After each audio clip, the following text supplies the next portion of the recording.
नौकरानी के हाथ का खाना। खाने की मेज पर बैठे सुधा के घर वाले नाश्ते का इंतजार कर रहे होते हैं। संध्या, कितनी देर लगेगी और सब इंतजार कर रहे हैं।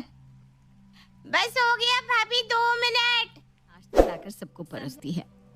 वो आज उठने में ना देर हो गई थी। अरे कोई बात नहीं, होता है संध्या। हम खा ले फिर तुम भी खा लेना। हाँ, बिंदिया की बातें सुनकर सुधा कहती है, दाई नौकर को इतना सिर पर चढ़ाना सही नहीं है। बाकी मुझे क्या, खुद झेलना बाद में कुछ हुआ तो। काम वाली कितना भी अच्छा काम करे, कभी बोलना नहीं चाहिए कि अच्छा काम करती है। हमेशा उसके काम में कमी बतानी चाहिए। मम्मी जी, अब ऐसे नहीं चलता है, ये गलत बात है। सब कुछ अच्छे से करने पर भी हम कमी निकालेंगे तो कौन करेगा हमारे ना। मुझे मत सिखा। अरे भाई, तुम दोनों बाद में बहस कर लेना, अभी नाश्ता तो करने दो। सब नाश्ता करते हैं और खा पीकर अंकित कहता है, खाना खाकर वो मजा नहीं आया। तुझे कैसा लगा पूजा? भैया, मुझे तो संध्या के हाथ का खाना बिल्कुल पसंद नहीं है। तीखा तो लगता ही नहीं है, लगता है जैसे कोई पेशेंट का खाना खा रहे हैं। भैया, ये काम वाली बदल दो ना। सच में खाने में कोई स्वाद नहीं है। कैसा खाना बनाया है तुमने? ठीक से खाना बनाओ, नहीं तो कहीं और काम देख लेना। मेरे यहाँ नहीं चलेगा ये सब। बिंदिया को छोड़कर सभी संध्या के खाने में कमी निकालते रहते हैं। नाश्ते के बाद बिंदिया संध्या से कहती है, सुन, सब्जियां बहुत सारी पड़ी है, तू एक काम कर, भाजी बना ले। सब्जियों का मजा तो झाड़े में ही है, ऊपर से सबको पसंद भी बहुत है। ठीक है भाभी, मैं बना लेती हूँ। थोड़ा टाइम ज्यादा लग जाएगा इसमें। अरे तो क्या है दिक्कत है, उल्टा तुझे अच्छा ही हो जाएगा ना, काम भी हो जाएगा। सब रात में भी ना पाव भाजी खा लेंगे। ठीक है भाभी।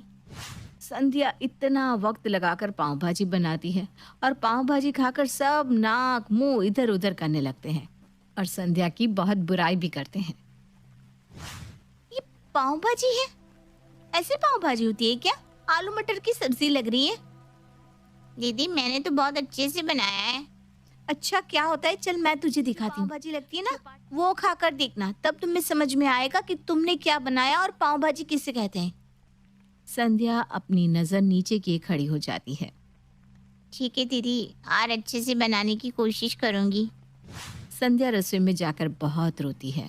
इधर अंकित कहता है, यार बिंदिया, इसमें नींबू डालो, एकदम खट्टा नहीं है। और मुझे कच्चा प्याज भी दे दो। पाव भाजी बिना प्याज के अच्छी नहीं लगती। देखो, संध्या तो अच्छा खाना बना नहीं सकती, मुझे ना ऐसा खाना मत दिया करो।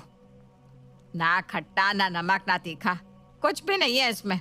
भाजी के नाम पर बॉईल करके सब्जी रख दी है। ना मसाला ना कुछ, पाव में मक्खन तो डालो।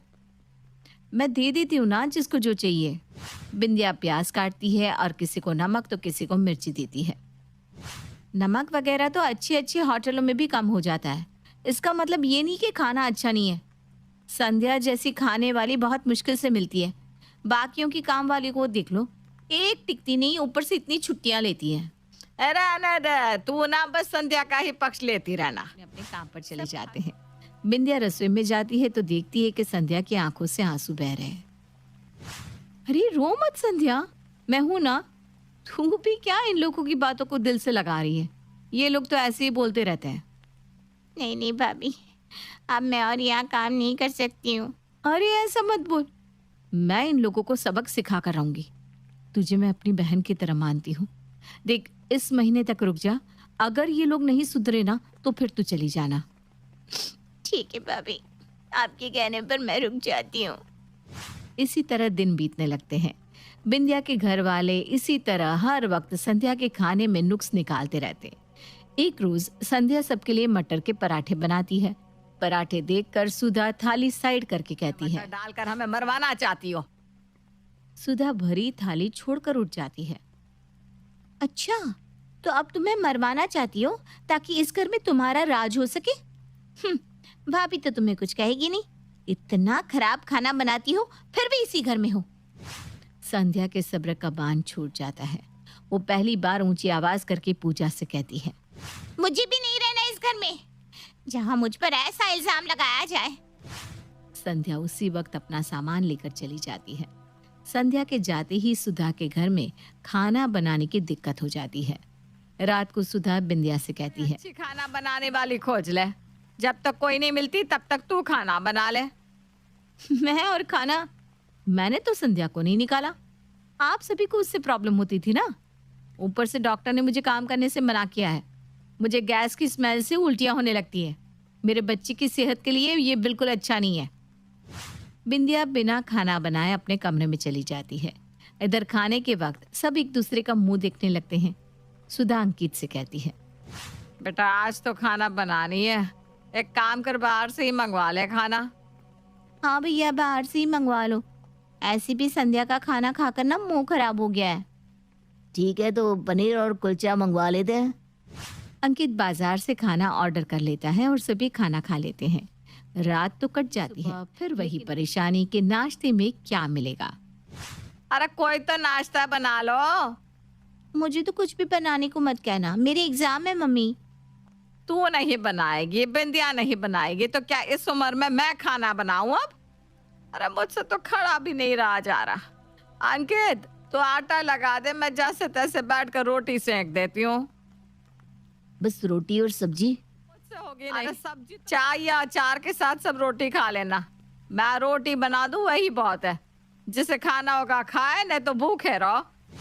अंकित आटा लगाता है और सुधा रोटी सेक देती है। अरुण, सुधा और अंकित सब चाय के साथ रोटी खा लेते हैं। इधर अपने कमरे में बैठी बिंदिया मन ही मन कहती है, अब इन लोगों को पता चलेगा कि खाना बनाना कोई आसान काम नहीं है।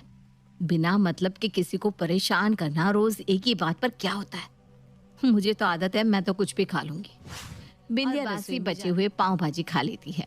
दोपहर में फिर अरुण कहता है, भाग्यवान, अभी खाने में क्या खिलाओगी? अरे मुझसे अब कुछ नहीं बनेगा। रोटी सेकने में मेरी कमर पकड़ गई। तुम चावल बना लो। चल अंकित, आज दोनों बाप बेटा मिलकर खाना बनाते हैं। मैं चावल बना लेता हूँ, तुम दाल बना लो। पापा, लगता है अब दुकान छोड़कर घर में बावर्ची बन जाऊंगा मैं। अरुण और अंकित मिलकर दाल चावल बना लेते हैं। पूजा और बिंदिया को किसी से कोई मतलब नहीं होता है। वो दोनों बना हुआ खाना खा लेती हैं। चावल थोड़े कच्चे हैं, दाल में नमक भी कम है। तू तो बोली मत। तू ही सबसे ज्यादा संध्या के खाने में नुक्स निकालती थी। खुद तुझसे तो कुछ। खाने की मेज पर अंकित और पूजा में बहस हो जाती है। हाँ, बस मैं ही नुक्स निकालती थी ना, बाकी सब तो साधु है, कुछ कहते ही नहीं थे, है ना? मम्मी, इस तरह तो नहीं चलेगा। नाश्ता करो तो पहले दोपहर की चिंता हो जाती है और दोपहर को रात की चिंता। बेकार में ही संध्या को सबने इतना सुनाकर निकाल दिया। सुनाने वाले तुम भी थे भैया। हाँ तो अब गलती हो गई, अब क्या करें? देखो मुझे तो चावल नहीं खाना। बिंदिया एक काम कर, सुबह की रोटी बची होगी उसके साथ मुझे अचार दे दे। सुधा अचार और रोटी खाती है। आज जब सब इस तरह का खाना खा रहे हैं तो उस वक्त सबको क्या दिक्कत होती थी संध्या के खाने से? उसे इतना परेशान ना किया होता तो आज इस तरह का खाना ना खाना पड़ता। अरे तो अब तू ही बता क्या करे बहू? कोई दूसरी काम वाली रख लो ना, संध्या ही थोड़ी है पूरी दुनिया में जो खाना बनाती है। हाँ, उसे बुलाएंगे तो उसके तेवर और बढ़ जाएंगे। ठीक है, जो करना है आप लोग कीजिए, लेकिन मैं कह देती हूँ आप लोग फिर एक गलती करने जा रहे हैं। पूजा अगले दिन एक खाने वाली को खोज कर बुलाती है। नाश्ता तो वो ठीक ठाक बना लेती है, लेकिन दोपहर को हम खाना नहीं बनाएंगे। अरे ऐसे थोड़ी ना होता है, दोपहर में हम लोग क्या खाएंगे फिर? देखिए, मैं सब जगह इसी तरह बनाती हूँ। काम करवाना है तो करवाओ, नहीं तो मुझे काम की कमी नहीं है। खाने वाली बचा हुआ सारा खाना लेकर चली जाती है। हो गई तुझे तसल्ली? बिंदिया ठीक ही कहती थी, संध्या जैसी कोई नहीं मिलेगी। किसी भी तरह से संध्या को बुला लेना।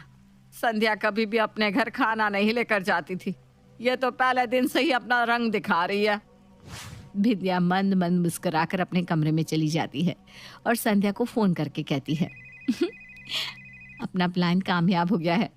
अब इस घर में तेरी पूछ हो रही है, आजा तू कभी भी। संध्या सुधा के घर में चली आती है। संध्या की शक्ल देखकर सबके चेहरे पर मुस्कान आ जाती है, जैसे बहू अपने ससुराल वापस आ गई हो। आओ आओ संध्या, तुम्हारा अपना ही घर है। आओ ना संध्या, बैठो ना थोड़ी देर, बाद में रसोई संभालो। हाँ ठीक है, मैं इस घर में तभी खाना बनाऊंगी जब मुझे इस घर में वापस कोई चिक चिक सुनने को ना मिले। बोल पड़ते हैं। अरे कोई कुछ नहीं कहेगा, तुम्हें जैसा बनाना है बनाओ। कोई कुछ नहीं कहेगा, तुम्हें जैसा बनाना है बनाओ। कोई कुछ नहीं कहेगा, तुम्हें जैसा बनाना है बनाओ। संध्या अब सुधा के घर में खाने वाली नहीं, घर वालों की तरह रहने लगती है।